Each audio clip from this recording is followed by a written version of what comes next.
Faites la rentrée, tu dis. Faites la rentrée. Mademoiselle Jeanne la Pucelle.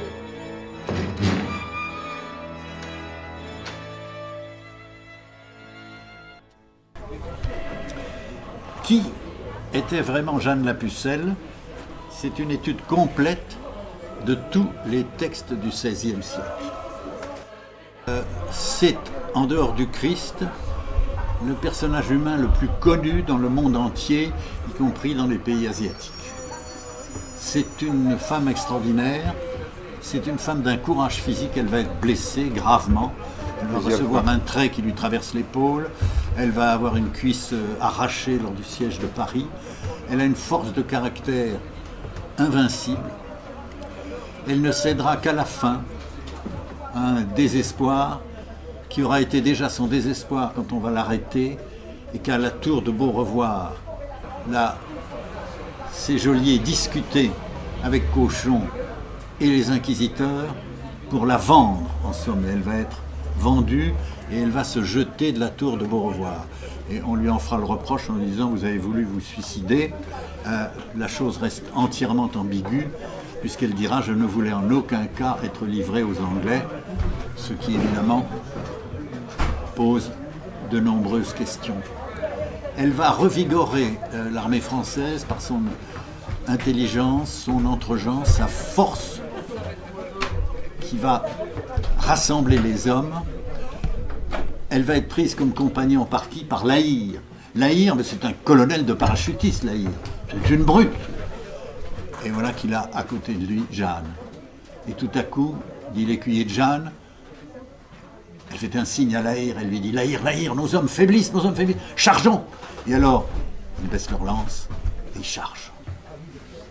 Voilà, cette petite pucelle, cette petite jeune fille de rien du tout, qui a un caractère absolument prodigieux. Elle va remuer la France et puis elle va vite être une gêneuse. Charles VII est un homme extrêmement faible, qui adore vivre avec son harem de petits châteaux en petits châteaux. Et cette femme qui veut reconquérir le royaume, pour lui, le fatigue. Lui, il veut mener sa petite vie de petit prince avec ses maîtresses et il ne voit pas plus loin. Et elle va être totalement abandonnée.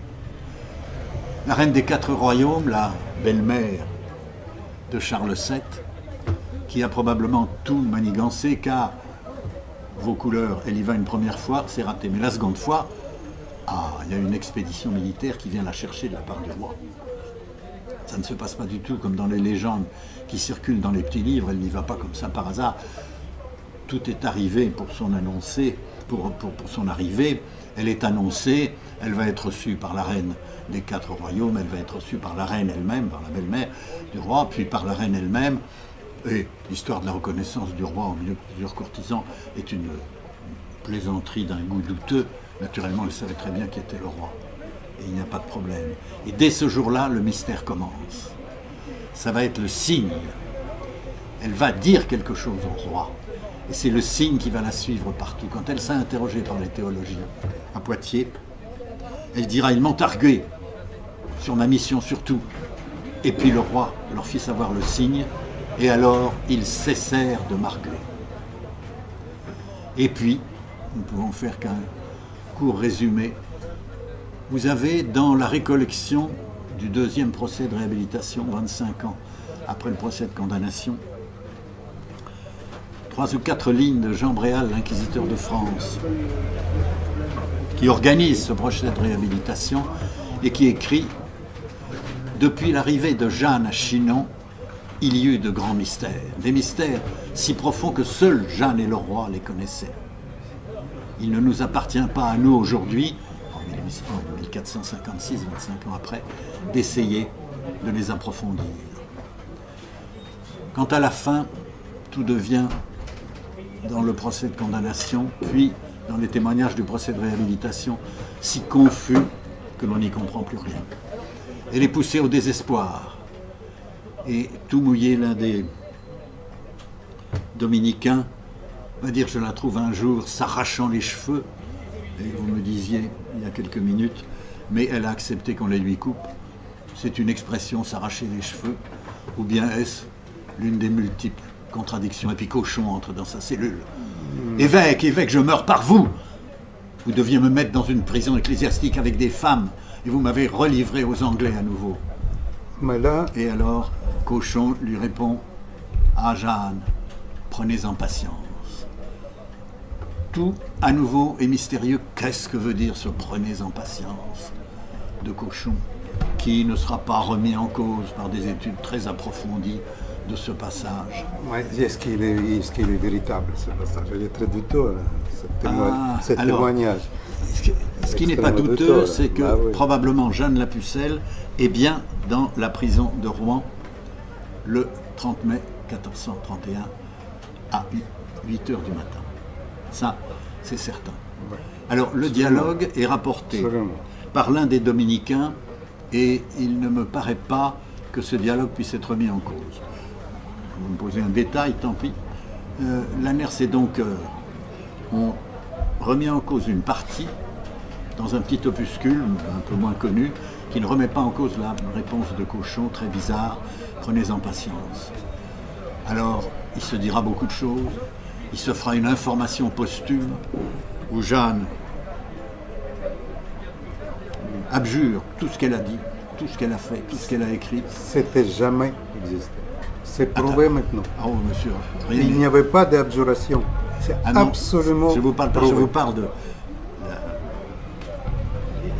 les 10 lignes qu'a publié Cochon sur les témoignages posthumes. Alors c'est très douteux, car comment pourrait-elle répondre alors qu'elle est absolument désespérée avant d'être brûlée?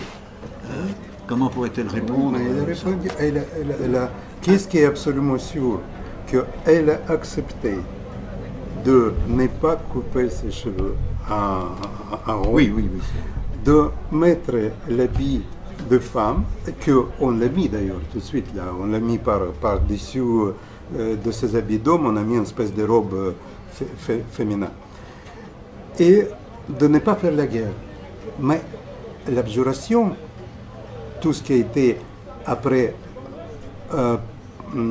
répandu par Cochon, c'est qu'elle a renoncé à ses voix, que les voix, ils étaient, mais partir du malin, du diable, au fond. Je vous avoue que... Voilà, voilà. Et il avait, permettez-moi de vous dire qu'il avait un très intéressant travail publié il y a quelques mois sur cette question, justement, de Alain Olivier, où il prouve que c'était l'œuvre de Cochon ultime, parce que le but de Cochon, c'est discréditer Jeanne. Il a essayé de faire de toute son force, mais au fond, il n'est pas réussi. Mais après, voilà. Alors, permettez, parce que nous avons très peu de temps, le rôle de Cochon est très compliqué.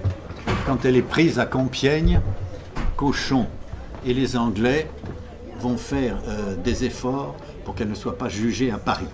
Car l'Inquisition de Paris la condamnait et la brûlait immédiatement. Pourquoi? Cochon est à Rouen avec les Anglais qui tiennent tout à Rouen. Et tout devient mystère à la fin. Et je voudrais terminer en vous disant un mot sur cette foi de Jeanne. Elle croit en très peu de choses. Mais elle croit dans ce qui est l'essence d'un certain christianisme. Elle croit que Jésus est le fils de Marie et en même temps le fils de Dieu. Elle croit en la Vierge Marie comme mère de Dieu et elle a une foi en la présence réelle. Le reste, comme disait un théologien, comme disait un sage chinois du siècle dernier, c'est les affaires de théologiens qui sont des gens inutiles, qui parlent de choses inutiles. Sa foi s'arrête là et naturellement elle se heurtait à l'église de l'époque. Maintenant, quelle personnalité, quelle force. À la fin, elle est désespérée, il la pousse au désespoir. Alors, vous me parlez de son abjuration ou pas? Bon, elle signe un texte qui fait, soi-disant, elle n'a jamais signé parce qu'on a trouvé, personne n'a vu ce texte. Mais si, on les connaît très bien les deux textes. Personne n'a vu ce texte. Non, monsieur, vous n'avez pas étudié les archives. Ah, ben non, cette question, vous avez deux textes. Vous avez un texte de 9 lignes qui lui est lu. Elle donne son accord et elle fait le vagron, etc. Elle Et puis sent- ensuite, dans le procès, vous avez un texte de 2 pages et demie avec une abjuration complète qu'elle n'a jamais vue et sur lequel elle n'a jamais donné son accord. Non, j'ai oublié le nom. Voilà. Alors, je vous dirais que je suis sorti de cette étude avec une admiration sans borne pour cette femme, pour son courage, pour sa foi qu'elle avait et le fait qu'elle a fini par, si elle a remué la France, elle a aussi remué le monde, puisque elle éveille aujourd'hui des jalousies en disant mais comment, mais il n'y a qu'une seule femme connue dans le monde entier, oui, c'est Jeanne et Jeanne la Pucelle.